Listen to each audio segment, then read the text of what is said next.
Whoa. I'm running short of words right now, but I cannot afford this because I have to speak. Thank you so much for all the love, for all the warmth.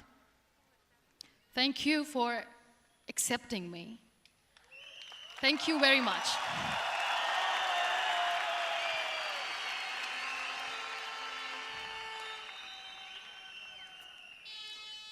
Well, I always start my talk with a disclaimer. And that disclaimer is that I've never claimed to be a motivational speaker. Yes, I do speak, but I feel more like a storyteller because wherever I go, I share a story with everyone. Well, it is a story of a woman whose perfectly imperfect life made her who and what she is today. It's the story of a woman who, in pursuit of her dreams and aspirations, made other people realize that if you think that your life is hard and you're giving up on that because you think your life is unfair, think again. Because when you think that way, you are being unfair to your own self. It's the story of a woman who made people realize that sometimes problems are not too big. We are too small because we cannot handle them.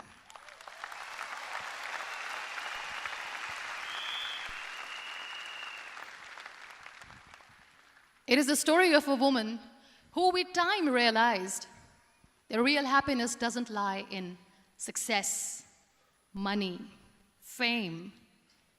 It lies within. Real happiness lies in gratitude.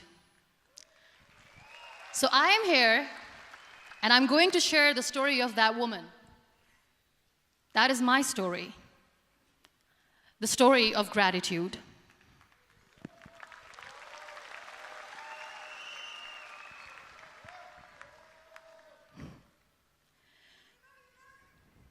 I love you too. I love you all.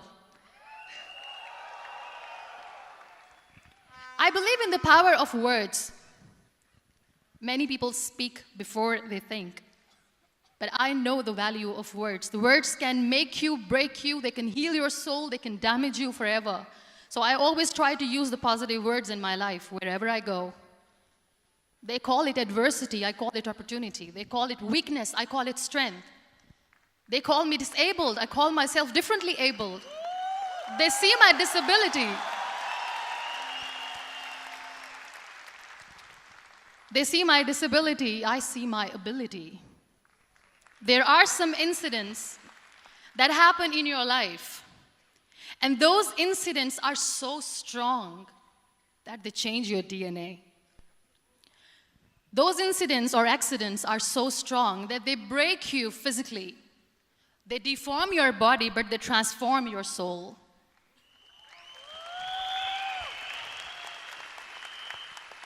Those incidents break you, deform you, but they mold you into the best version of you. And the same thing happened to me. And I'm going to share what exactly happened to me. I was 18 years old when I got married. And this thing I'm sharing for the very first time on an international level. I was 18 years old when I got married. I belonged to a very conservative family, a Baloch family, where good daughters never say no to their parents. My father wanted me to get married. And all I said was, if that makes you happy, I'll say yes. And of course, it was never a happy marriage. Just about after 2 years of getting married, about 9 years ago, I met a car accident. Somehow my husband fell asleep and the car fell in the ditch.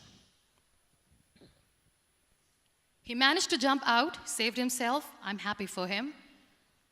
But I stayed inside the car and I sustained a lot of injuries. The list is a bit long. Don't get scared. I'm perfectly fine now. Radius ulna of my right arm were fractured. The wrist was fractured. Shoulder bone and collarbone were fractured. My whole rib cage got fractured. And because of the rib cage injury, lungs and liver were badly injured. I couldn't breathe. I lost urinary bowel control. That's why I have to wear the bag wherever I go. But that injury that changed me and my life completely as a person and my perception towards living my life was the spine injury. 3 vertebrae of my backbone were completely crushed, and I got paralyzed for the rest of my life. So this accident took place in a far-flung area in the outskirts of a very small province, Balochistan, where there was no first aid, no hospital, no ambulance. I was in the middle of nowhere in that toppled car. Many people came to rescue. They gave me CPR. They dragged me out of the car. And while they were dragging me out, I got the complete transection of my spinal cord. And now there was this debate going on. Should we keep it here? She's going to die. Where should we go? There is no ambulance. There was this 4-wheeler Jeep standing in the corner of the street. They said, put her in the back of the Jeep and take her to the hospital, which is 3 hours away from this place. And I still remember that bumpy ride. I was all broken. They threw me at the back of the Jeep and they rushed me to the hospital. That is where I realized that my half body was fractured and half was paralyzed. I finally ended up in a hospital where I stayed for 2.5 months. I underwent multiple surgeries. Doctors have put a lot of titanium in my arm. There's a lot of titanium at my back to fix my back. That's why people in Pakistan call me the Iron Lady of Pakistan.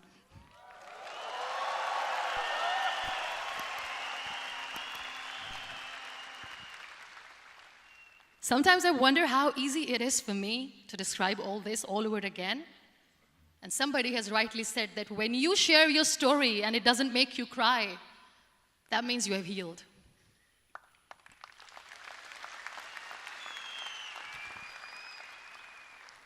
Those 2.5 months in the hospital were dreadful. I will not make up stories just to inspire you. I was at the verge of despair. One day, doctor came to me and he said, well, I heard that you wanted to be an artist, but you ended up being a housewife. I have a bad news for you. You won't be able to paint again because your wrist and your arm are so deformed, you won't be able to hold a pen again. And I stayed quiet. Next day, doctor came to me and said, your spine injury is so bad, you won't be able to walk again. I took a deep breath and I said, it's all right. The very next day, doctor came to me and said, because of your spine injury and the fixation that you have in your back, you won't be able to give birth to a child again.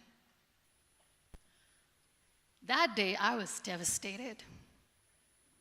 I still remember, I asked my mother, why me? And that is where I started to question my existence. Why am I even alive? What's the point of living? I cannot walk, I cannot paint, fine, I cannot be a mother. And we have this thing in our heads, being women, that we are incomplete without having children. I am going to be an incomplete woman for the rest of my life. What's the point? People are scared. They think I will get divorced. What is going to happen to me? Why me? Why am I alive? We all try to chase this tunnel. We all do this because we see light in the end of the tunnel, which keeps us going. My dear friends, in my situation, there was a tunnel that I had to roll on, but there was no light. And that is where I realized that the words have the power to heal the soul. My mother said to me, this too shall pass. God has a greater plan for you. I don't know what it is, but He surely has.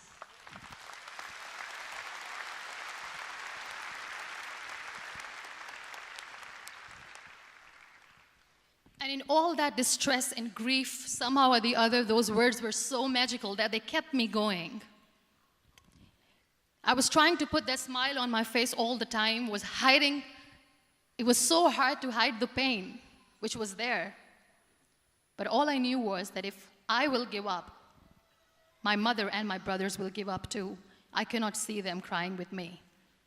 So what kept me going was, one day I asked my brothers, I know I have a deformed hand, but I'm tired of looking at these white walls in the hospital and wearing these white scrubs. I'm getting tired of this. I want to add more colors to my life. I want to do something. Bring me some colors. Bring me some small canvas. I want to paint. So the very first painting I made was on my deathbed, where I painted for the very first time.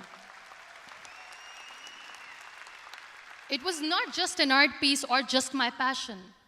It was my therapy. What an amazing therapy it was. Without uttering a single word, I could paint my heart out. I could share my story. People used to come and say, what lovely painting, so much color. Nobody could see the grief in it. Only I could. So that's how I spent 2.5 months in my hospital, crying, never complaining or whining, but painting. And then I was discharged, and I went back home. And I went back home, and I realized that I have developed a lot of pressure ulcers on my back and on my hip bone. I was unable to sit. There were a lot of infections in my body, a lot of allergies. So doctors wanted me to lie down on the bed straight for not 6 months, for not 1 year, for 2 years. I was bedridden, confined in that one room, looking outside the window, listening to the birds chirping, and thinking maybe there will be a time when we'll be going out with the family and enjoying the nature. That was the time where I realized how lucky people are, but they don't realize. That is the time where I realized that the day I'm going to sit, I'm going to share this pain with everyone to make them realize how blessed they are, and they don't even consider them lucky. There are always turning points in your life. There was a rebirth day that I celebrated. After 2 years and 2.5 months, when I was able to sit on a wheelchair, that was the day when I had the rebirth. I was a completely different person. I still remember the day I sat on the wheelchair for the first time, knowing that I'm never going to leave this, knowing that I won't be able to walk for the rest of my life. I saw myself in the mirror, and I talked to myself. And I still remember what I said. I cannot wait for a miracle to come and make me walk. I cannot sit in the corner of the room crying, cribbing, and begging for mercy because nobody has time. So I have to accept myself the way I am. The sooner, the better. So I applied the lip color for the first time.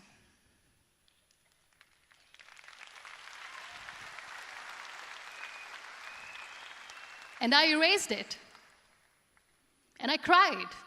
And I said, what am I doing? A person on a wheelchair should not do this. What will people say?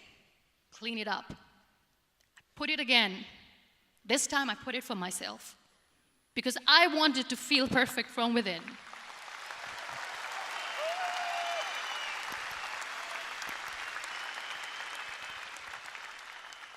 And that day I decided that I'm going to live life for myself. I am not going to be that perfect person for someone. I am just going to take this moment and I will make it perfect for myself. And you know how it all began? That day I decided that I'm going to fight my fears. We all have fears. Fear of unknown, fear of known, fear of losing people, fear of losing health, money. We want to excel in career, we want to become famous, we want to get money. We are scared all the time. So I wrote down one by one all those fears. And I decided that I'm going to overcome these fears one at a time. You know what was my biggest fear? Divorce. I couldn't stand this word. I was trying to cling on to this person who didn't want me anymore, but I said no. I have to make it work. But the day I decided that this is nothing but my fear, I liberated myself by setting him free.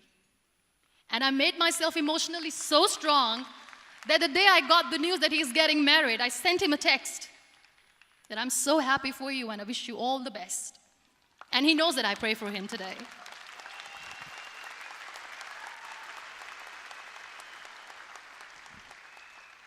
My biggest fear, number 2, was I won't be able to be a mother again.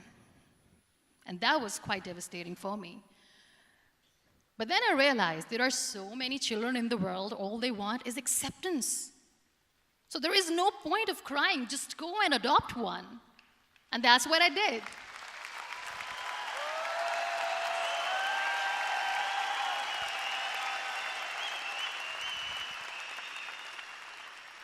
I gave my name in different organizations, different orphanages. I didn't mention that I'm on a wheelchair, dying to have a child.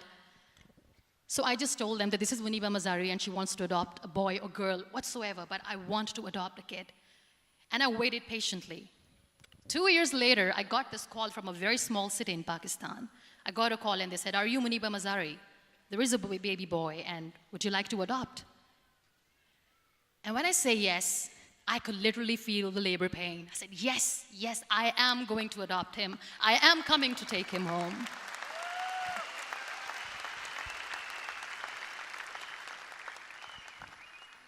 And when I reached there, the man was sitting and he was looking at me from head to toe.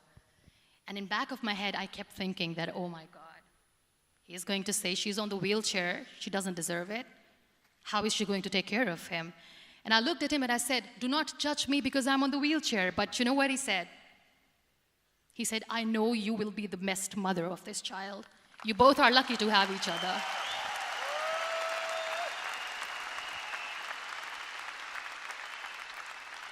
And that day, Niall was 2 days old, and today he's 6.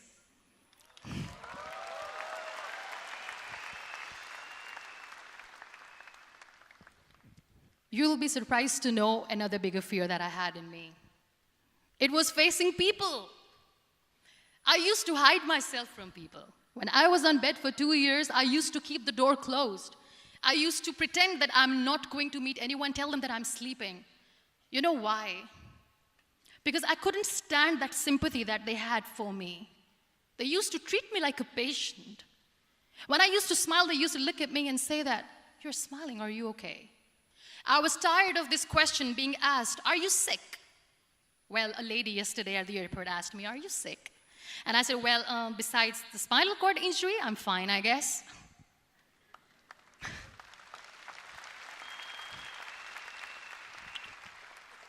But those are really cute questions. They never used to feel cute when I was on the bed. So I used to hide myself from people, knowing that, oh my God, I'm not going to see that sympathy in their eyes. It's all right. And today I'm here speaking to all these amazing people because I have overcome the fear.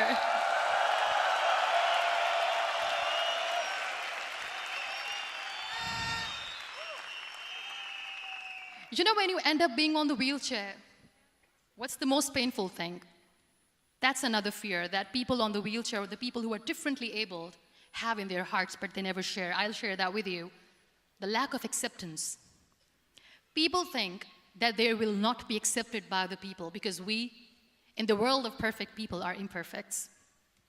So I decided that instead of starting an NGO for disability awareness, which I know will not help anyone, I started to appear more in public. I started to paint. I always wanted to. I have done a lot of exhibitions. I'm Pakistan's first wheelchair-bound artist. I have done a lot of modeling campaigns, different campaigns for brands like Tony and Guy.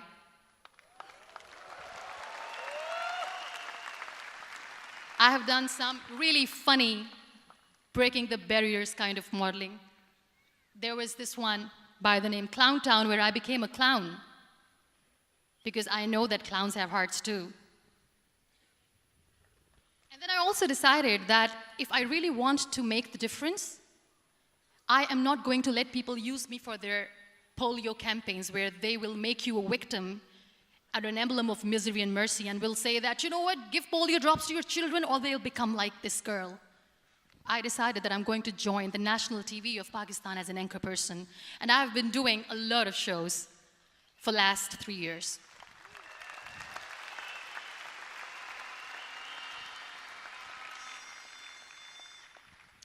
So when you accept yourself the way you are, the world recognizes you. It all starts from within. Thank you. I became the National Goodwill Ambassador for UN Women Pakistan, and now I speak for the rights of women, children. We talk about inclusion, diversity, gender equality, which is a must. I was featured in BBC 100 Women for 2015. I'm one of the Forbes 30 under 30 for 2016. And it all didn't happen alone. You all are thriving in your careers. You have bigger dreams and aspirations in life. Always remember one thing. On the road to success, there is always we, not me. Do not think that you alone can achieve things. No. There is always another person who is standing behind you, maybe not coming on the forefront, but behind you, praying for you and supporting you. Never lose that person. Never.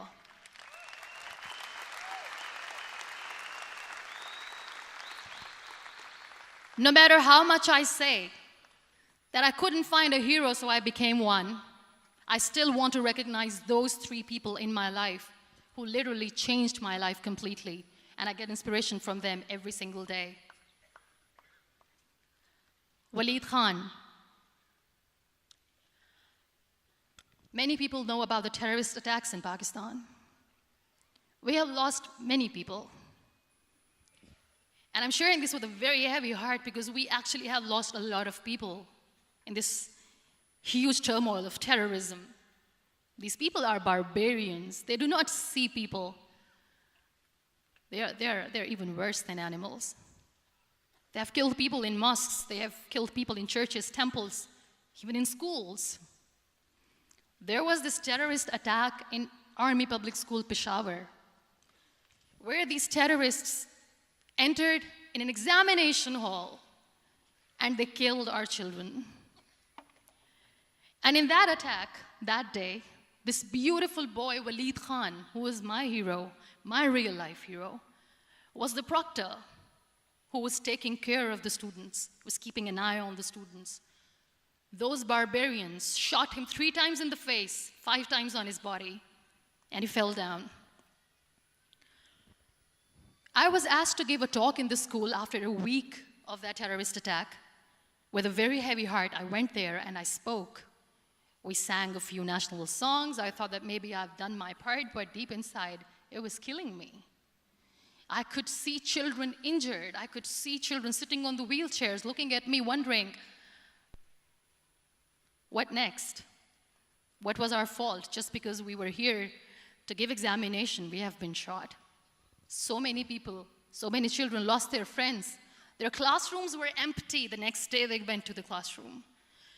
So this kid, Waleed Khan, I was asked that he is in a hospital right now, and you have to go and see him and motivate him and tell him that it's going to be okay. And when I saw Waleed Khan coming on the wheelchair for the first time in front of me, face was all deformed.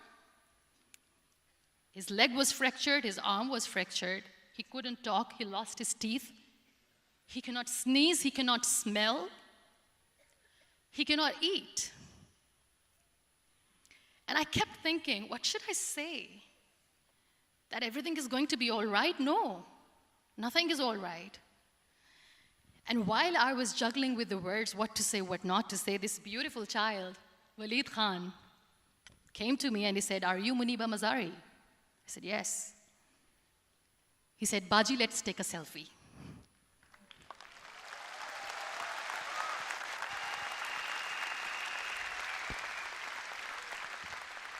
And with that beautiful, toothless smile of Waleed Khan, we took that beautiful selfie that I still have with me. I don't share that here because he was in a very bad shape that time. And that is where I realized that when I was thinking too much about his deformities, he's happy with himself. He doesn't even care. Because today he goes in the same school, and when somebody asks him that what happened to your face, why so many scars, you know what he says? "These scars are my medals and I wear them with pride."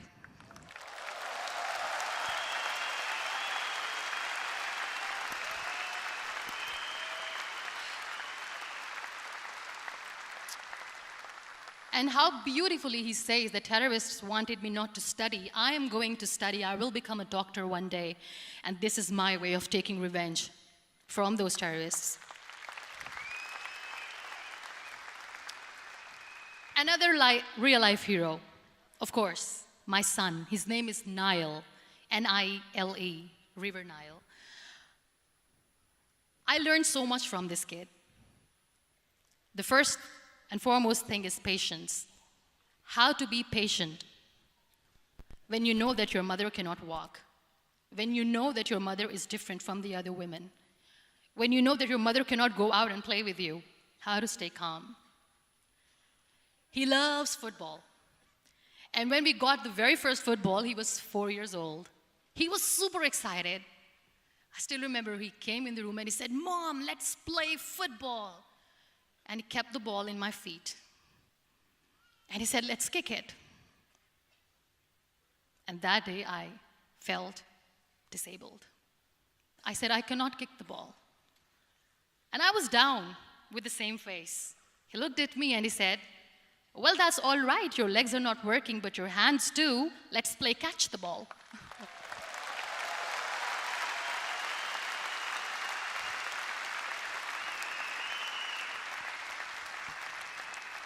You know what? That day he made me realize that when you think your glass is half empty, come on, your glass is half full. It's all in here and here. Last but not least, the woman who made me realize that heroes have no gender. The woman who believed in me even when I was completely at the verge of despair, where everybody left, she was there. And every time I looked at her, without saying anything, she used to look at me and said, "This too shall pass. God has a bigger plan. And one day you will say that, oh my God, that is why God has chosen me." She never cried in front of me. She has always said that there will be haters, there will be naysayers, there will be disbelievers, and then there will be you proving them wrong. My mother.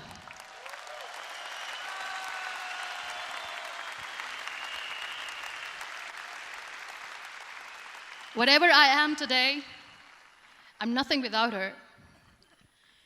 I'm nothing without her. Thank you, Mama. I wish you were here. Thank you for making me who I am today.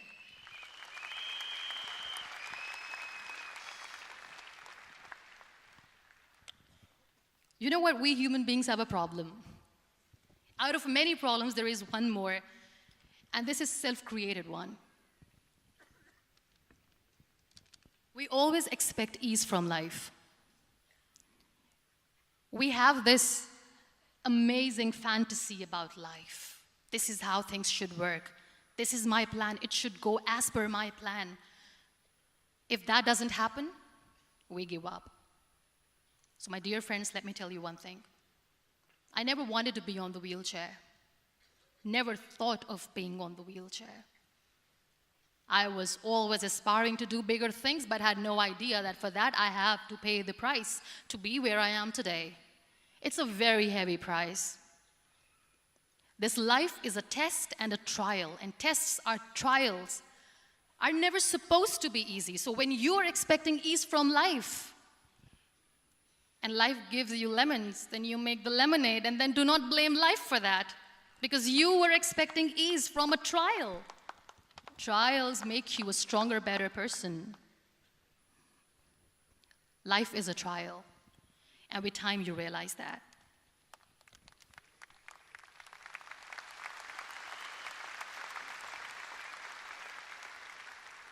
It is okay to be scared. It is okay to cry. Everything is okay, but giving up should not be an option. They always say that failure is not an option. Failure should be an option, because when you fail, you get up, and then you fail, and then you get up, and that keeps you going. That's how humans are strong.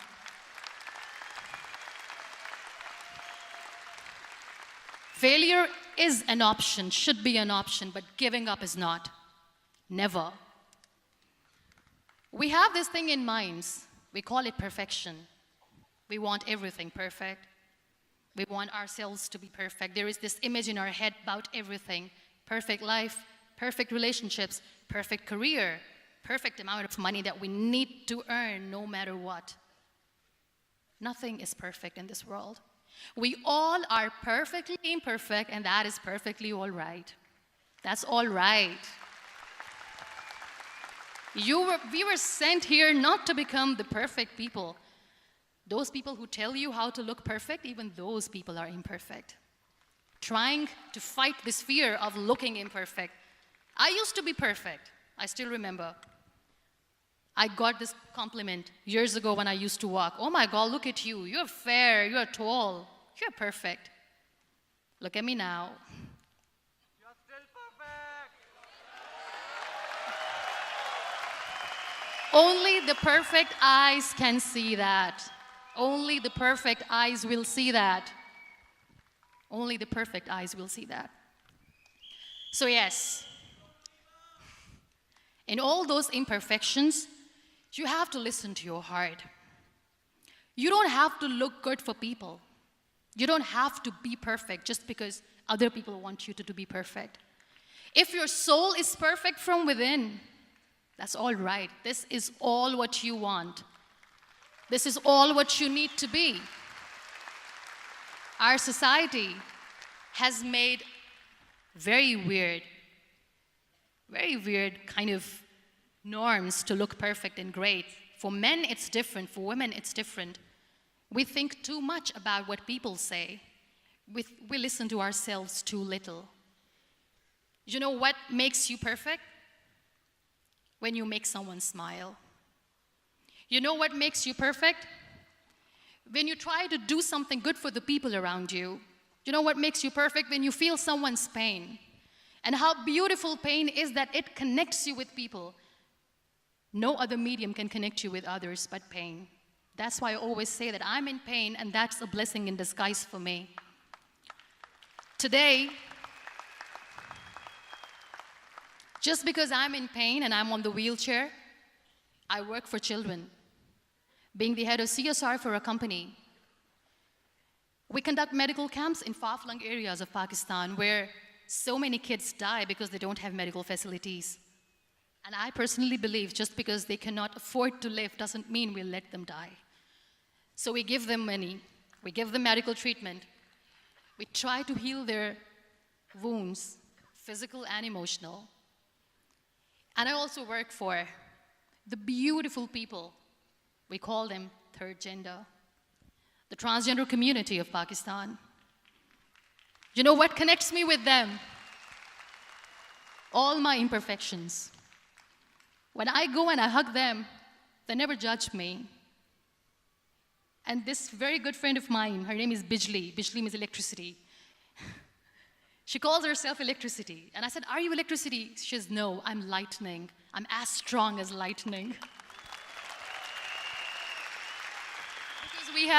Because we have very bad power outage, so she doesn't want me to call her electricity. So she says, I am very strong. I'm thunder, I'm lightning. She came to me, and the first time I hugged her, she said, you are just like me. And I said, yes, I am like you. Because to people, we are so imperfect. So how beautiful these imperfections are, that because of these imperfections, you can connect with people. Then why are we all running after being perfect? What's the point?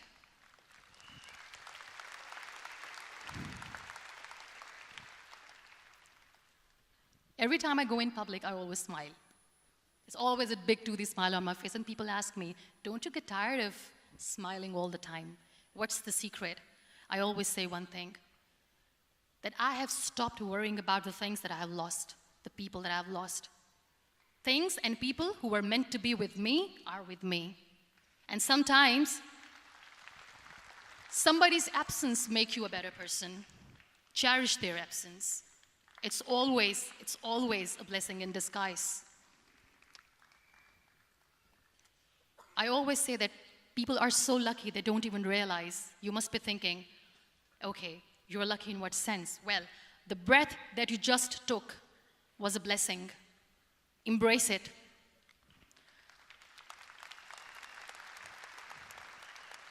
There are so many people in the world who are dreaming to live a life that you are living right now. You have no idea. Embrace each and every breath that you are taking. Celebrate your life. Live it. Don't die before your death. We all die.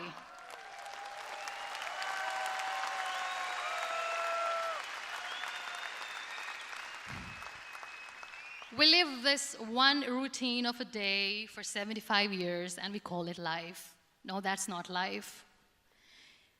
If you're still thinking why you have been sent here, if you're still juggling with the concept of why you are here, you haven't lived yet. You work hard, you make money, you do it for yourself. That's not life. You go out, you seek for people who need your help, you make their lives better. You become that sponge which can absorb all the negativity, and you become that person who can emit beautiful, positive vibes. And when you realize that you have changed someone's life, and because of you, this person didn't give up, that is the day when you live. Always.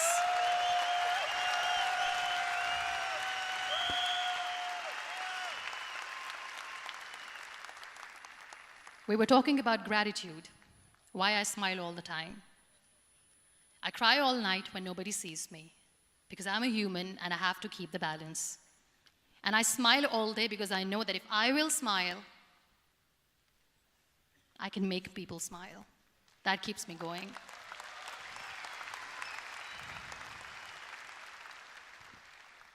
Be grateful for what you have, and you will always, always end up having more. But if you'll cry and if you'll crib for the little things that you don't have or the things that you have lost, you will never ever have enough. Sometimes we are too busy thinking about the things that we don't have that we forget to cherish the blessings that we have. I'm not saying that I'm not healthy and that makes me unlucky, but yes, it is hard. It is hard when I say that I cannot walk. It is hard to say when I wear this bag. It hurts. But I have to keep going, because never giving up is the way to live, always.